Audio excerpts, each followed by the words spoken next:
Ғана мен мына диатемиямен черный методда ішіп жатырмын ғой. Мен мысалға ішкенім сентябрьден бастап бері қарай ішіп жатырмын ғой, 4 ай. Август сентябрьден бастап қой. Менің байқағаным, бұны ішкен кезде адам жеңіл жүреді, біріншіден. Одан кейін шаршау деген болмайды екен. Бұрын түскен уақытта ұйқымыз келіп сондай болып тұрса, қазір ондай жоқ. Жеңіл жүреміз. Кәдімгідей күш қуатың жақсы, сондай сергек жүресің.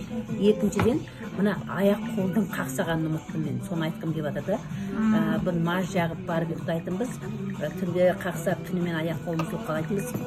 Осыларды ішкелі, енді мен мынадан немесе мынадан деп айтпаймын, өйткені мен екеуін бірдей ішіп жатырмын.